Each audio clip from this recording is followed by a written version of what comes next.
Cobblers, bakers, and candlestick makers, slow your workflow down to a snail's pace. Cut the feed from the security cameras. And, oh, that's where I left my 13 striped groundhogs. I'll put them back in the communications equipment where they belong. This is why we can't have nice things. It's time to talk Tull to me. Nibble, nibble. Nibble, nibble, nibble.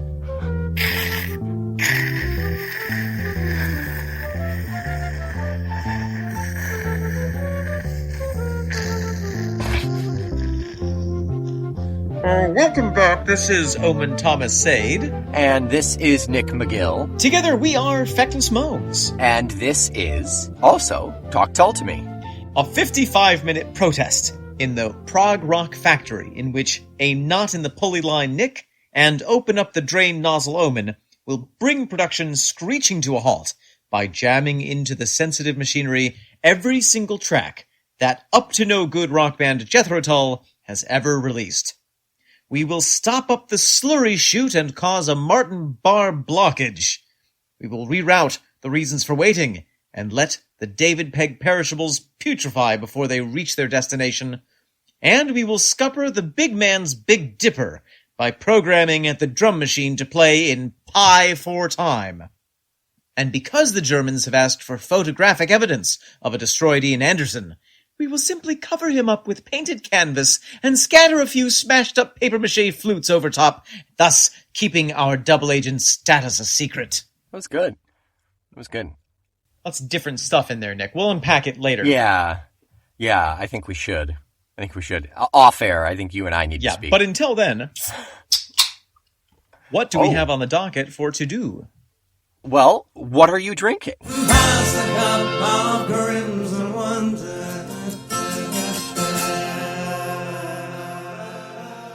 Oh, thank you for asking. I'm having an athletic brewing company, Cerveza Atletica, which is their light copper-colored beer, which is a very easy drinking, kind of like a hoppy, barley-infused soda water.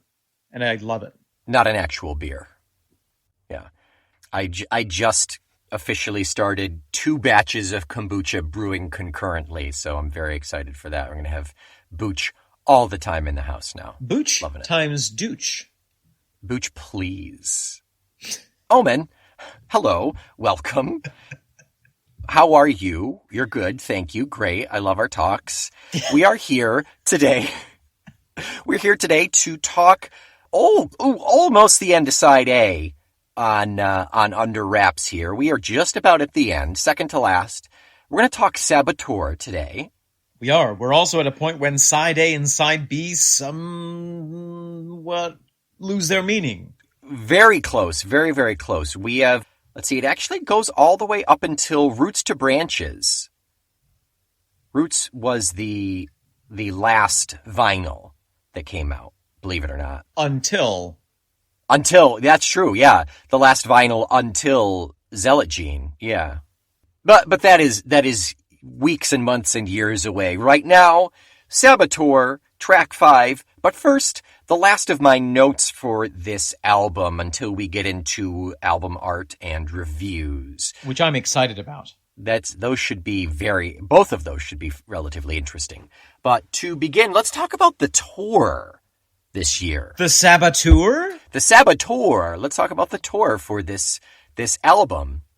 So fans actually liked the tour more than the album itself, during which the members of the bands literally emerged from under wraps. I've seen footage of, there are these white, I don't know if it's paper or what, but there are these white lumps on stage, and as the music progresses, they burst out of their respective papers. Did they wrap them up with their instruments so that they could play under wraps and then... The one that I saw, Martin busted out with his guitar, brandishing his guitar. That's so silly. What fun. There were also moonwalking astronauts and women bursting out of large paper bags. They couldn't afford a cake. This is, the cheapest. Watch out for paper cuts. However, remember, this is the tour that over time, Ian pushed his voice to the limits. And he didn't realize the toll that this constant performing, especially with everything being pitched so high, was taking on him. Ian has also subsequently talked about the effect of the fog machines and some of those hazers that were used, that are still used, but back in the day were probably used without a lot of thought to how they might affect the human beings who were performing in their midst. The spraying the liquid asbestos, yeah. In their midst and in their mist. In their mist.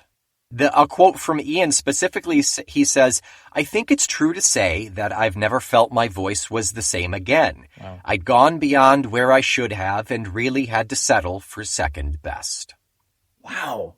Icarus-like. Yeah. He flew too close to the sun. But he didn't land in the ocean. At least he survived to alter his trajectory and realize his mistake. Not so much like Icarus. Not so much like Icarus. More like Daedalus. He just needed a second son at that point. And finally, after the canceled Australia portion of this tour, because of his voice, he returned to the UK to focus on his salmon farms in Scotland and, quote, recharge his spiritual batteries. I mean, at this point, they had been touring really constantly, touring and producing music for more than 10 years, more than a decade straight, with very few breaks. And so it's amazing that there wasn't some kind of a spiritual breakdown before this. Right. And lots of musicians have at various points stepped back to recharge. I'm thinking Miley Cyrus. I'm thinking Kesha. Yeah.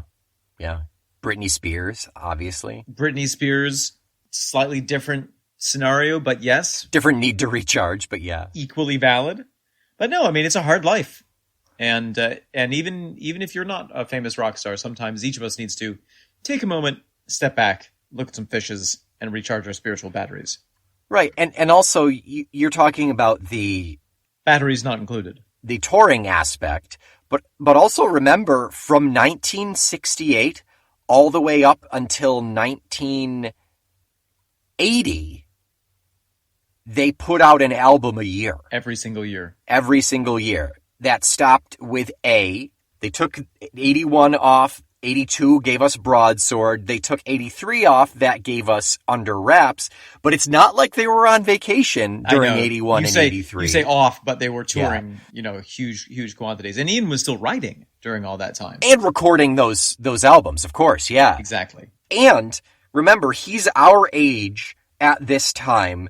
I'm tired when I stand at a standing desk for 8 hours. I cannot imagine what this guy does. No. I cannot imagine how tired Ian Anderson was at this point, that he just wanted to dig a hole and sleep in it. I'm tired when I stand at a sitting desk because I'm bent over. That's impractical. Yes. Well, with all of that context, Nick, shall we have a listen to the song at hand? Yeah, I think we ought to. Let's keep in mind our spy novel overarching theme here that we've got going with this concept, and let's listen to Saboteur. Let's do.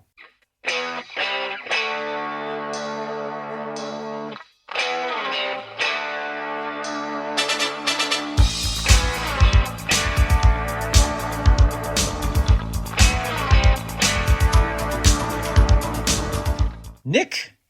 Omen. There we have Saboteur. There it is. Before we talk about the music, should we talk about the word Saboteur?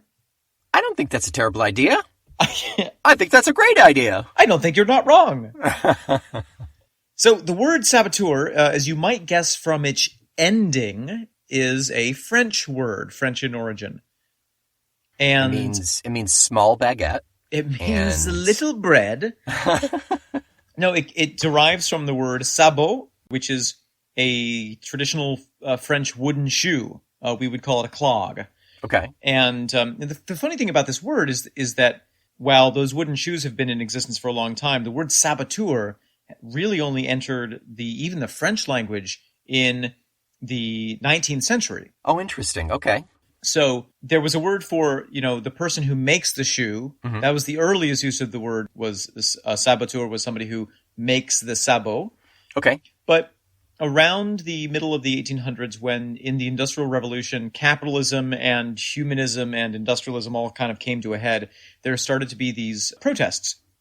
And the workers who were being put through these extraordinary long hours would say to the government, hey, I think we need some regulation here. And the government would hem and haw, and, 20 years later, nothing would happen. So the workers started doing direct actions. And France, of course, has a long history of this. The joke in France is, any day of the week there's a strike about something. Huh. But the workers would start to strike, or they would start to slow down the pace of their work until it became something that had to be dealt with. Sure. And the workers wore those wooden shoes. It was like the traditional work shoe at the time. So saboteur became associated with the person.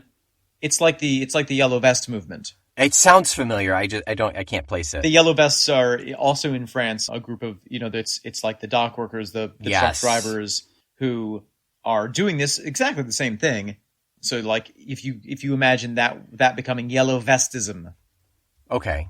This is the worker who wears this shoe, the action that you associate with that worker of slowing down work or destroying machinery or kind of, gumming up the flow of industry. Mm-hmm. That becomes this concept of the saboteur. Gotcha.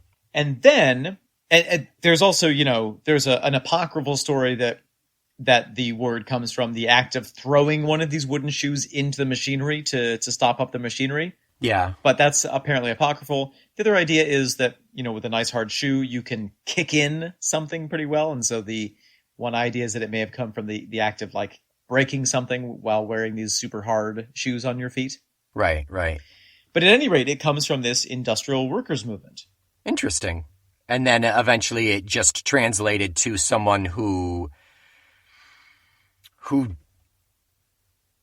trying to explain it without using the word sabotage, it's someone who does something to affect change by affecting a process, an end result. Yes, and specifically by derailing, slowing down, destroying the machinery, the mechanics of that process. Okay, and those mechanics can be literal, or they can be, the people themselves. Allegorical, Yeah. or theoretical. Yeah, okay. Interesting. So one form of sabotage is, literally, the train is supposed to go to Paris? Yes, very good. We're going to send it to Marseille. Yeah. You're not destroying the machinery at all. You're just using it wrong.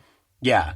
And that slows everything down, that people get angry, money is lost. Exactly. Yeah. And then the word sabotage begins to be used when the world wars happen. It becomes a technique for occupied peoples to annoy and slow down the process of their own occupation. Yeah. By, the factory is owned by the invading force now. Great. We're gonna keep working because otherwise they'll kill us, but we are gonna work so slowly. Yeah. Or just slowly enough that they can't look at it and be like, wait a minute, you're doing something. So there's this whole, overlap of sabotage and clandestine behavior. It's fascinating. It's a fascinating kind of form of action, industrial, political, military, etc. Yeah. It's a fine balance to be effective, but also have like plausible deniability almost. Totally. Yeah. And then there's my favorite kind of sabotage, which is self-sabotage, which is where you get in the way of your own projected or real successes. Oh, man, that hits a little too close to home. Thank you for that. So with that context, shall we talk about the music? Yes. Yeah. We'll put a pin in that context. Ouch. Pull back when we go to content. Yes. And yeah, let's talk about the music. We've got beam, beam, beam. Some really tasty guitar in here.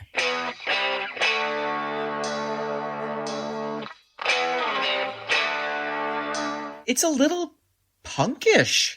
It is. Yeah. It's funny that they spent it takes me back to the album Too Old to Rock and Roll, because that was kind of their alternative to punk album. Yes, that's right. Mm-hmm. The whole rock and roll versus punk. Mm-hmm. And this song really makes it sound like Martin is playing with that punk sound with the guitar a little bit. Yeah, it's a nice, peppy, energetic juxtaposition to the kind of really high pitch, crazy sounding synth. Yes. It works, but also there's something that grounds it in like, oh yeah, this is we still have our rock roots here. Well, and the electric guitar is almost the most acoustic sound that there is in this song besides Ian's voice. Yeah. For me, the bass gets a little bit lost. It does. I do hear it every now and then, and it's really nice, but it does get swallowed like much of the album, unfortunately. But the flute is in here too. Don't forget the flute. I am ashamed that I have forgotten the flute. Yeah, the flute's in here. It's very good. And I will never forget the flute again. Hashtag never forget. This is one of the less under-rapsy sounding under-rap songs in that it's pretty heavy rocking here. It is. The drum machine appears to have done a line of fresh Colombian cocaine. Oh, it's hardcore. It's doing a lot of 16th notes. I mean, a lot of the song is just like yeah, it's the double bass pedal. It's the faux double bass pedal. The yeah.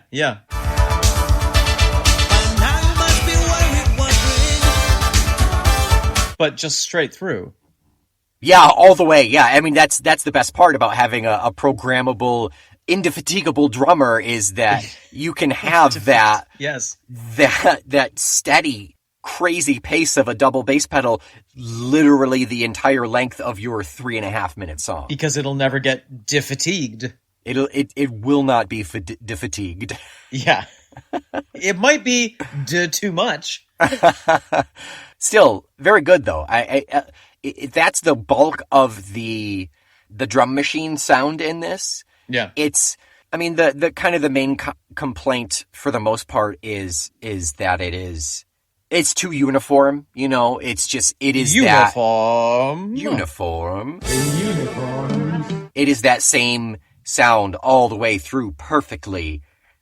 And it does get a bit, I don't know, redundant, you know? You know what's weird, though? As we keep listening to this album, the drum machine is growing on me. There are a lot of good plastic surgeons in Florida. I think you should. Oh, yeah. No, but it's one of those things where it's like, you know, at first when we first heard the synth, it was like, oh, okay, here comes the synth. Yes, yep. And at this point, I'm like, oh, yeah, the synth exactly is an integral part of this band and the sound that is so valuable. When we first heard the drum machine come in, I was like, oh my God, I can't believe they used a drum machine. And at this point, I'm like, I'm kind of excited to hear what the drum machine is going to do next. And this song is, again, in 4/4 time. But I feel like the drum machine is kind of warmed up at this point. I know I'm anthropomorphizing an inanimate object, but it does seem like it's coming into its own in the album. And maybe what's happening is it's my ear is adjusting to it. Right. I'm not quite warmed up to it just yet. Yeah. I think as we're progressing that it's falling back a little bit. It's not so much in the forefront, so it's a bit more palatable. But I don't know, I'm still not sold on it. I'm still not sure if they should use it for the rest of the album. Well, I have terrible news for you. What? No, don't tell me. Anything else to say musically about this song? There's only one or two other things that I have. Yeah, I have a couple things. I do want to piggyback on your comment. I think the synth works very well in this song. It's at this point I'm really sold on the synth. I'm liking it a lot. There is a point when they go into that I want to be no saboteur, want to be no saboteur, oh no me no saboteur, those kind of like proto choruses.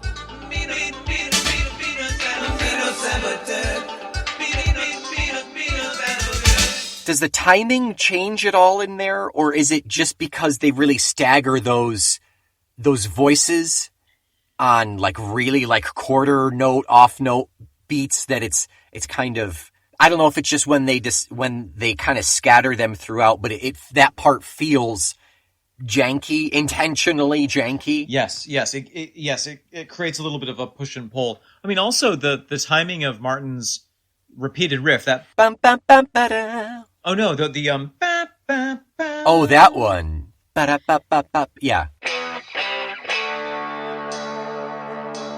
That's sort of interesting because it starts on the 2 of the measure. So it's 1 bum bum bum 1 2 3 4 1 2 3 4 1 2 3 4, and Ian will often start singing on the 1. And just having those two things disconnected that amount gives it that feeling of there's more space in the measure, even though it's still in 4/4 time. Interesting. It is interesting to see how, I think at a certain point I was like, oh, it's not as proggy because they're not playing with the time signatures. But I feel like what I'm discovering is that they are playing within the time signatures in an interesting way. Yeah.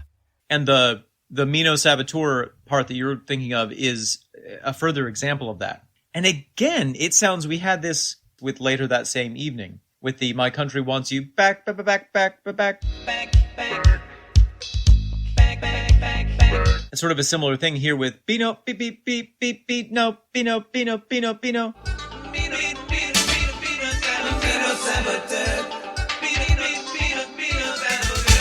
It reminds me of a song that it was written more recently entitled Peanut Butter by RuPaul featuring Big Freedia.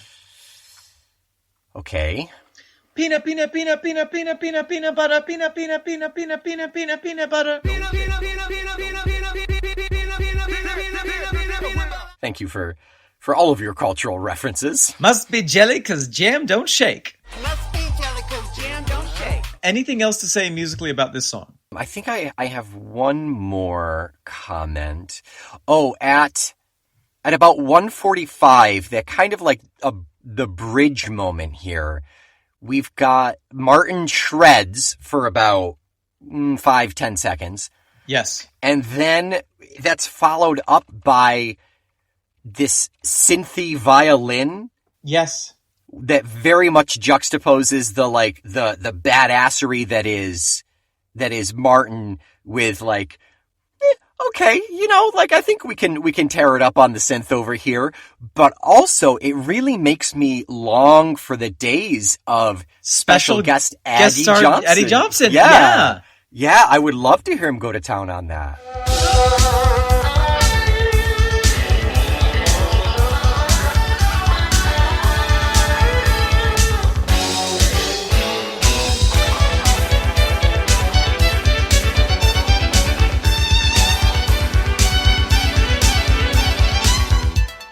I love the violin in general as an instrument. Mm.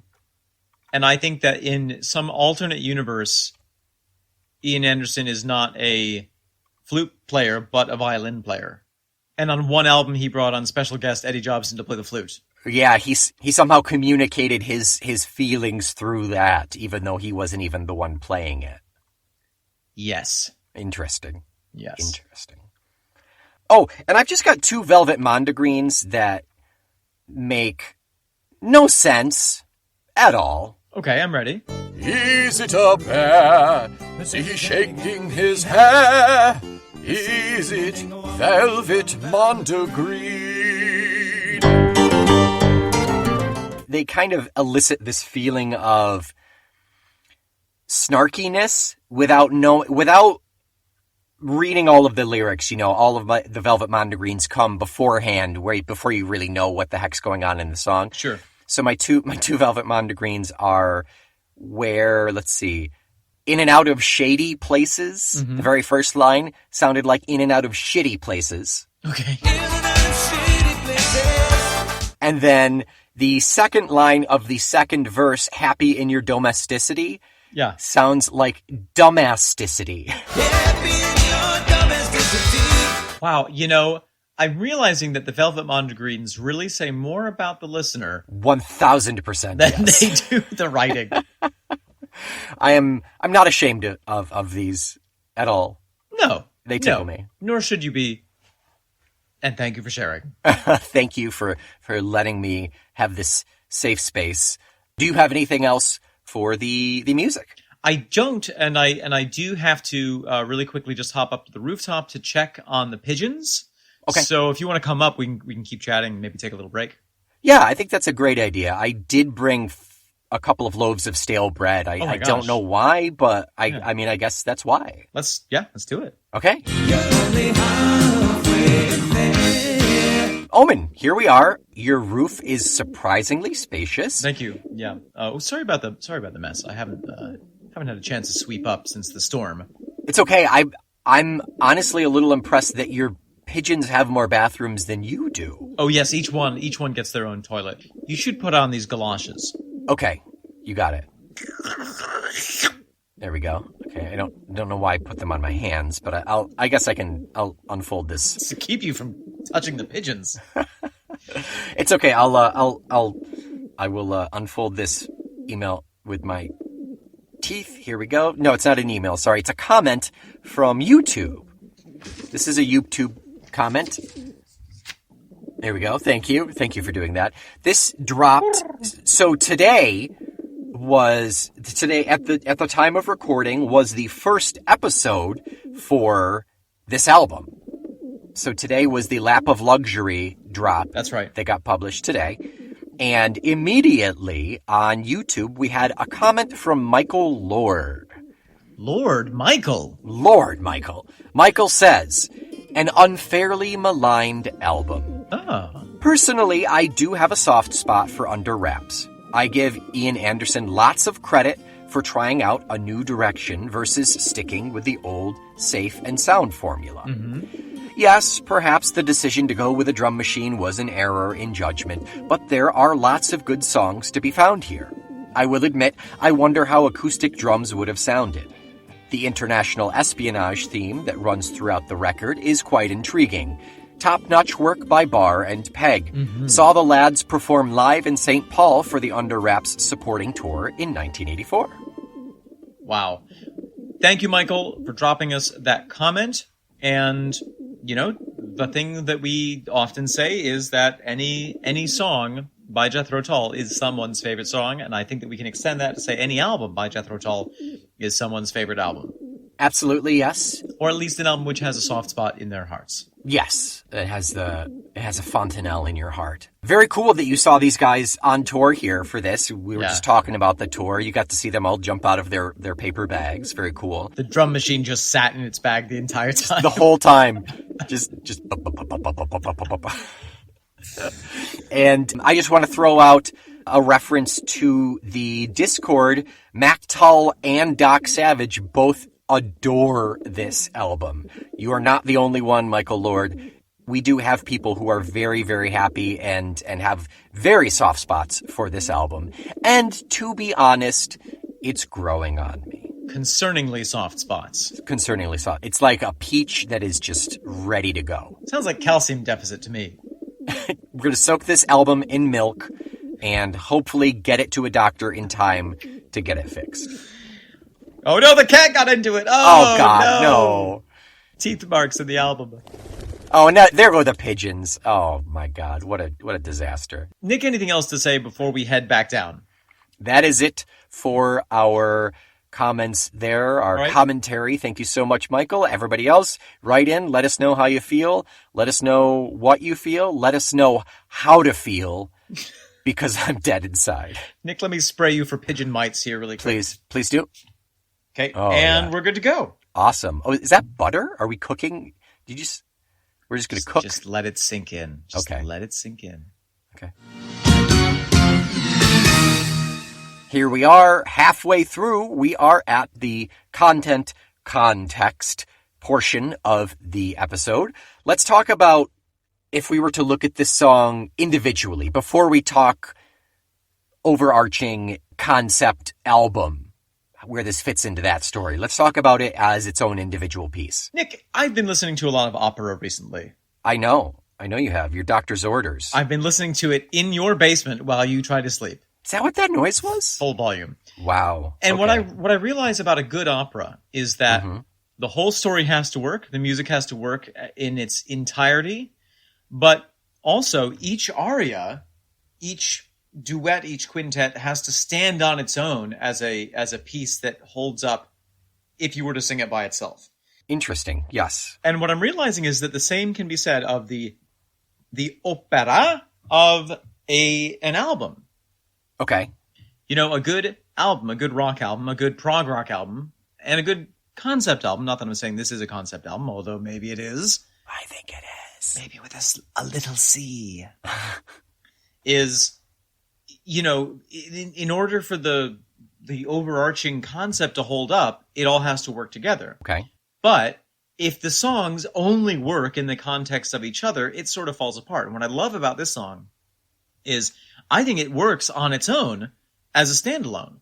Okay. It's a cool song about a saboteur, or maybe they aren't a saboteur, but probably it sounds like they are. And also, it really helps the context of the story at large, or the theme at large. So I think this is a great example of kind of the crossroads of individual song functionality and album functionality. Okay. End of discussion. Great. End Very cool. of discussion. Okay. Ian Rossini Anderson. I think you're right. I think that sentiment can be extended to really the bulk of the songs on this album, if not all of them. I'm interested to talk about this song as it compares to another song that we've spoken about recently, but maybe I want to save that for a moment. Yeah. Let's talk. What's our story here? I mean, Saboteur really sums it up, right? Yeah, it does. In and out of shady places, walking on cold corners of the maze, following the trace you leave unwittingly. In and out of shady places, walking on cold corners of the maze, following the trace you leave unwittingly. One of the things that I find fascinating about this song, it is describing the actions of a saboteur, mm-hmm. in a literal sense in some ways. Right. At the same time, it's describing, and what I think is very fascinating about this album is that a lot of the kind of spy stuff has a double meaning. Yes. That there is the literal, oh yes, he's a saboteur, he's, cutting the communication lines for this foreign government, but also there's the emotional context. The mm-hmm. What does it mean for there to be a saboteur in a relationship? Yeah. And then it's further complicated by the fact that the song Saboteur is about someone saying, oh, I'm not a saboteur. Yeah, methinks the lady doth protest too much. Is that what we're seeing here? Methinks he do want to be a saboteur. Yeah. So let's get into some of the verses specifically. Yeah. What do you get from following the trace you leave unwittingly? Well, I actually want to go right before that. Walking on cold corners of the maze. Walking on cold corners of the maze. What's the maze? The maze is the kind of relationship that you have to navigate and find the right path through, whether it's lovers or a guy working for a company or politics or something like that. Walking on cold corners of the maze kind of, to me, feels like he's operating outside the boundaries of that established zone, that established area, and that it's cold, that they're cold, meaning that he's alone. He is able to be out here on the outside, and great, it gives him a vantage point, but he can't tell anyone about it. So that's so fascinating. I sort of take almost the opposite read on it. Oh. In one sense. I think that, the coldness does give the feeling that the figure is alone. Mm-hmm. But also, one thing that is fascinating about sabotage is that it has to be done from within the inside. Right. You can't sabotage an industry or a company or a country from the outside. Correct. You have to get into it somehow. Now, in the modern day, there's all kinds of technological ways of getting into it from the outside, while physically remaining on the outside. But in the old days, you had to physically go there. You had to physically be there. So for me, the walking on cold corners of the maze is kind of playing the game, as it were, going through the motions to look like everybody else, mm-hmm. and keeping just out of view of his target. Mm. So keeping one corner behind and then following the signs of his mark. Okay. The mark doesn't realize they're leaving behind. Yeah. Okay. I like that a lot. That's a lot more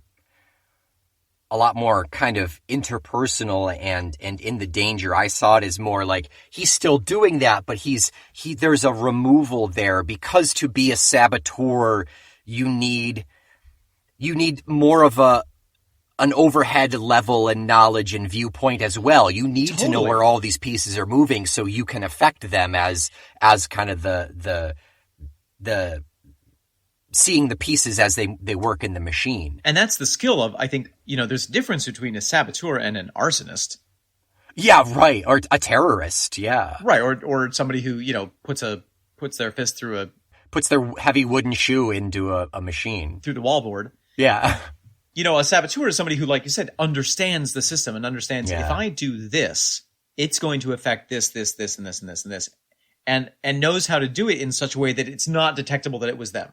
That's just it. Yeah, they know the chain of events that by the time it's realized, no one will know at what point the fault happened. I love we're gonna probably jump around in this song a little bit, but I love the verse, "By now you must be worried, wondering, who is me? And what lies behind my art? I'm only removing broken seashells from the beach." And now you must be worried, wondering, who is me? What lies behind my art?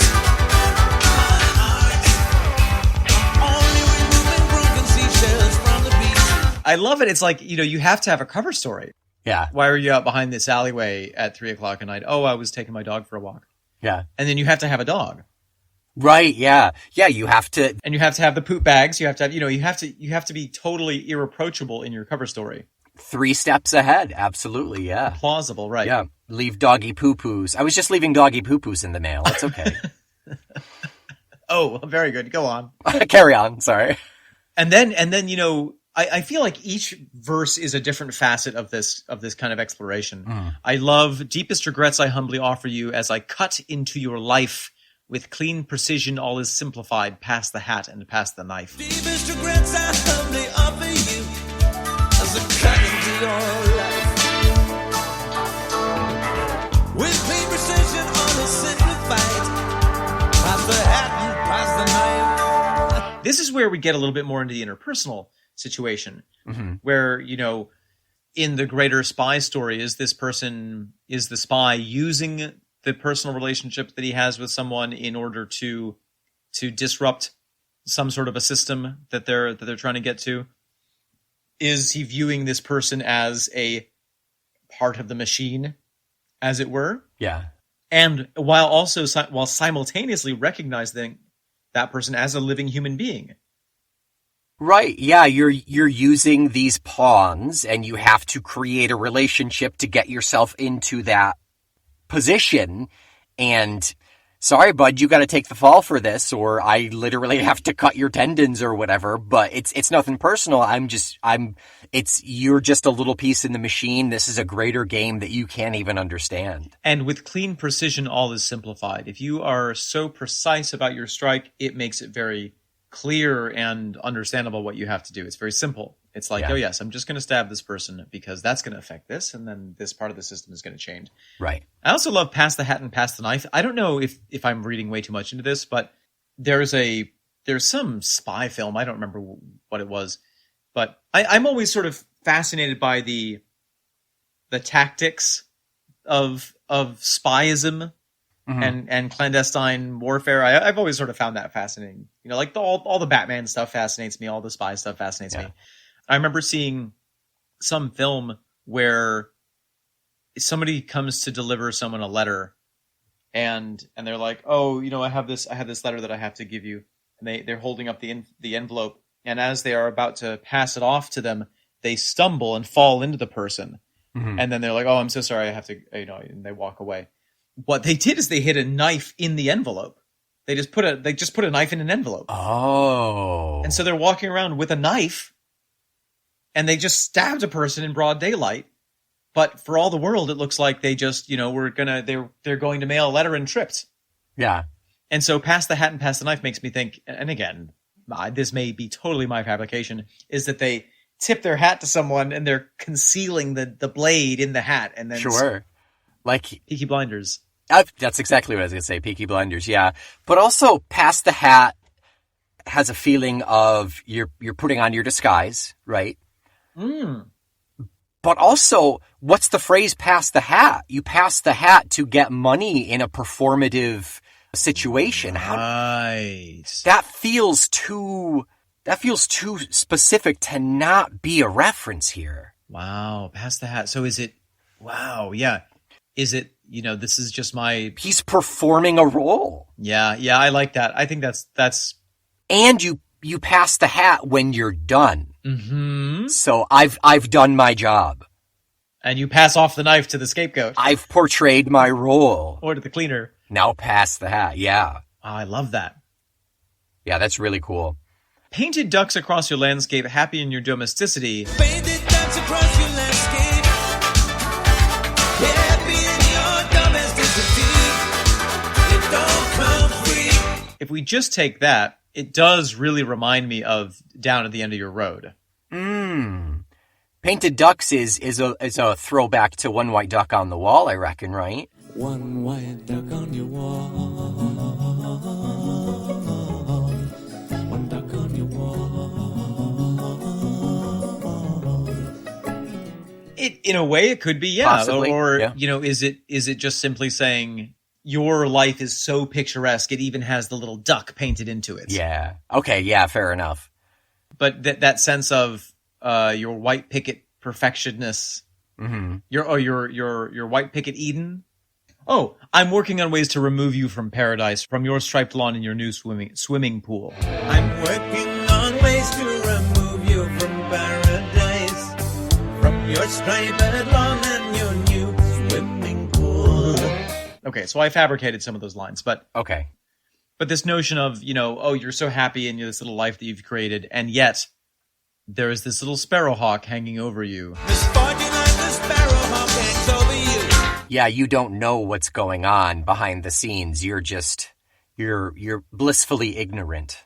Before we get into some of the later verses, can we talk about wanna be no saboteur, no, me no saboteur? I wanna be no saboteur.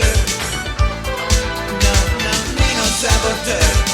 What is that? Where is this strange un-Andersonian like syntax coming from, Nick? Yeah,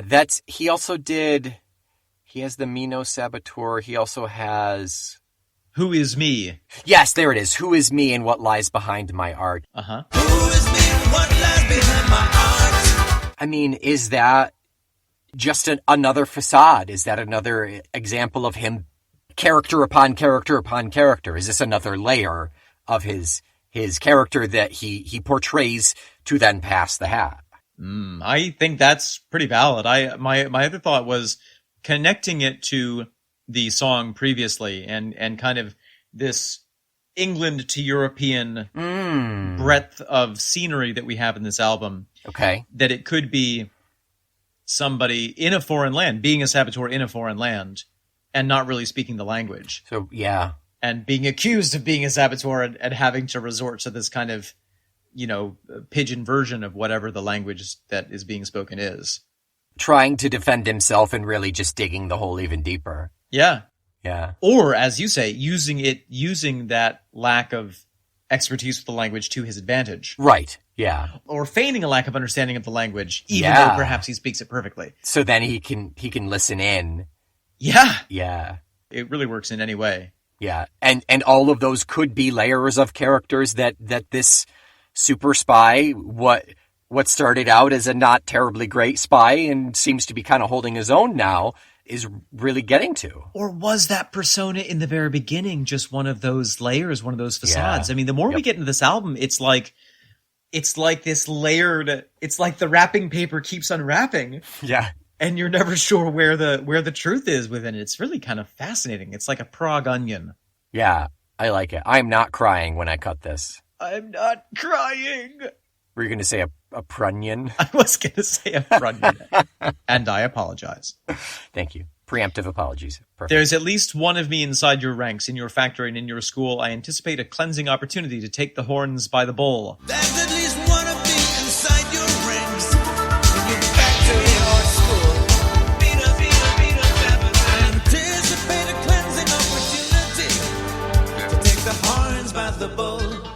Now, The Horns by the Bull is both a funny kind of typical Anderson flipping something on its head. Yeah. Also could kind of fit into that, oh yes, the silly foreigner messed up the idiomatic phrase. Yeah. There's at least one of me inside your ranks. At this point, maybe he is not the Saboteur. He is just embodying the idea of the Saboteur.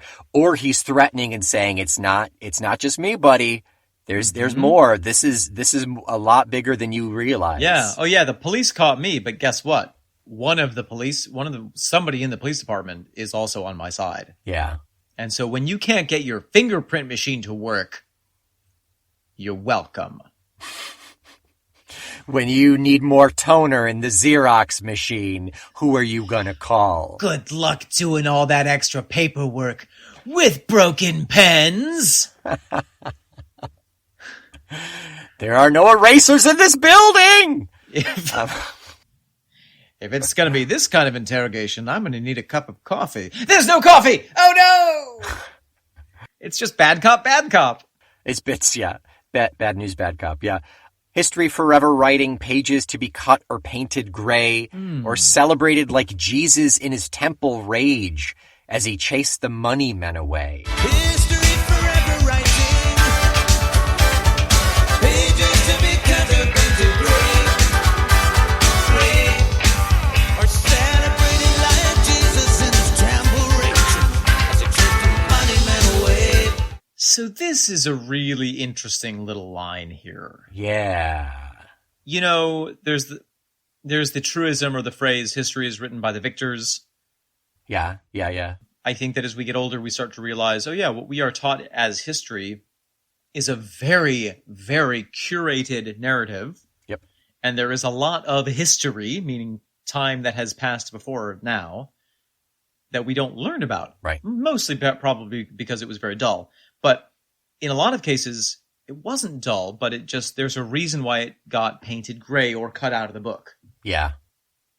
And I think that, you know, looking at World War II as a proof for this is really interesting. Traditionally when we hear about World War II, when we learn about World War II in an American educational school context, we learn about MacArthur and we learn about Charles de Gaulle and, you know, all the big armies moving here and there and, you know, all that stuff.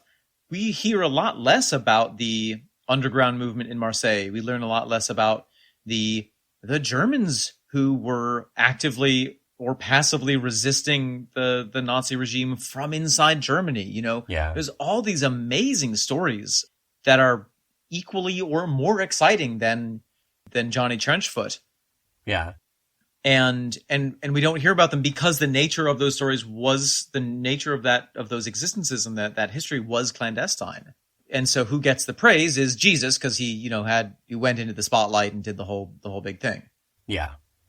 Yeah, and I do want to say there is only so much that you can teach a class when you have to cram in so much into a class. You know, I disagree. My history class was 1 million years long. Okay. Twice a week. Wow. Yeah. Wow, okay. So the what was it, just study hall for the rest of the time? Yeah. Yeah, okay. No, you're right. You're right. You have to pick and choose when you study history, but it is also telling of a culture what stories get told. Oh, absolutely, yeah.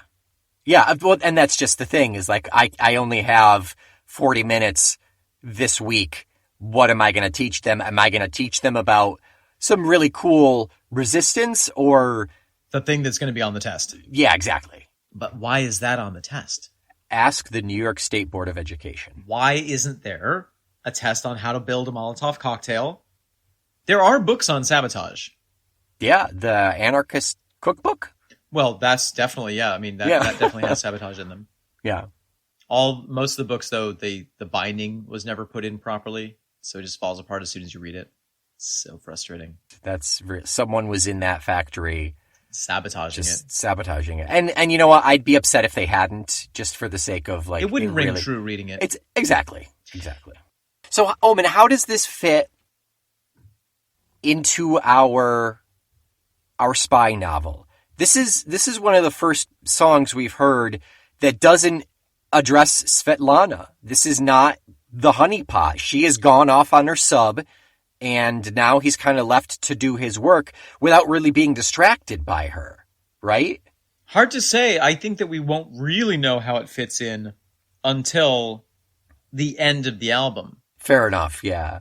What I suspect is that it fits in more thematically than literally. Sure. It is, perhaps this, unlike Tool to Rock and Roll, which followed a fairly linear narrative, to me this feels a little bit like Adventures From. Okay, so it's kind of a broad scope story. We don't necessarily know chronologically when these pieces are occurring, but it happened when he was over there spying in Europe. Could be. Yeah, that's the feeling that I get from it. Yeah. Okay. Yeah, he certainly has his head in the game in this one, it seems like. Except for that very last line. He wanna be no saboteur? You wanna be my saboteur. That I don't see that in the lyrics in silent singing. That's you wanna be my saboteur, isn't it? It does sound like that. Yeah, that's really fascinating. It does sound very much like he's singing, you want to be my saboteur, and that is not a lyric that is called out in silent singing. Interesting. Maybe he's saying he wanna be no saboteur. That's definitely a my. That's very interesting. So I have two thoughts about that. One is that, you want to be my saboteur means that you have an opportunity to sabotage me. Right. Or it could be a recruitment pitch. Hey, kid. Oh, do you want to be my saboteur? You want to put nails in some tires? Oh, interesting. You want to decouple a certain delivery train? See, I took it to be the one line to Svetlana saying, you want to sabotage me by making me fall in love with you. It could be that. Yeah. Interesting. I think we will need to do a recap at the end of this album and figure out, how much of it is really linear and how much of it isn't. Yeah. Very interesting. Some people are uncomfortable with non-linear stories. But on the other hand, several frogs did jump out of a baby carriage yesterday. And boy, was my foot covered in custard. Anything else to say about Saboteur? Mick DeGill. Not a thing, Somanade. Not a thing. I love some cold Somanade.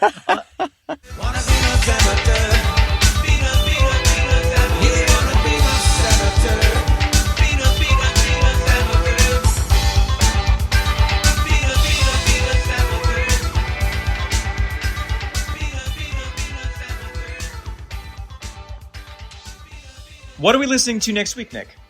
Next week, we are on the final track of Side A. We're into Radio Free Moscow. Tune in to that very fine pod drop. Until then, if you're walking on cold corners of the maze, you should bring a Talk Tull to Me branded sweatshirt, which you can get right from our TeePublic page, the link to which you can find in the show notes. With clean precision, all is simplified, and let us pass the hat in asking you to donate $5 a month to our Patreon account, which will give you the triple-bladed knife of the Discord chat, Outtake Tull to Me, and Feckless, 2 other podcasts. That's right, and the back catalogs of those very same. And then, while you're at it, please celebrate us like Jesus in his temple rage by giving us 5 stars and a review on Apple Podcasts. Get those stars out of the temple. Get them into Apple Podcasts. Flip them off the table into the review. Until next week, I am in and out of shady places, Nick McGill. I am the broken seashell on your beach, Omen Thomas Sade. We are following the trace that you leave unwittingly, the Feckless Momes. And this is A Page Painted Gray. Talk Tull to Me.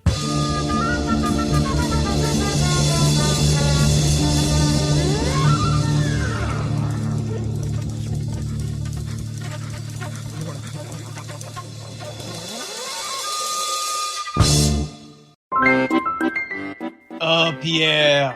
Henri. Oh, Pierre, the life is so hard for us. The cheese. I've lost the passion for the cheese. I know what you mean. I used to have the cheese in my heart, but now in this industrial fromagerie, I have lost my joy, my joie du fromage. I used to love to caress the cheese with every finger and every toe, and now I just wear my gloves and I push it through. It is not like in the days of Grandpapa, when he would make the cheese by hand. Every loaf of cheese he would press with his heart.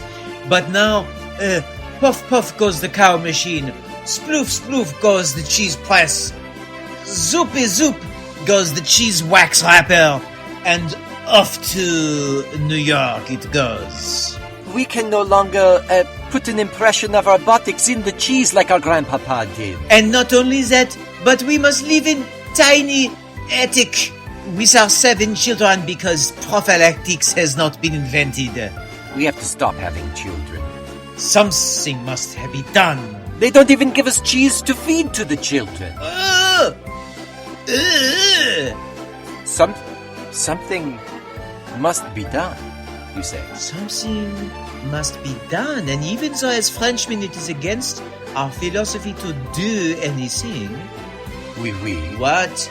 I just have a rage inside of me that I want to take off my wooden shoe and I break the cheese! Oh!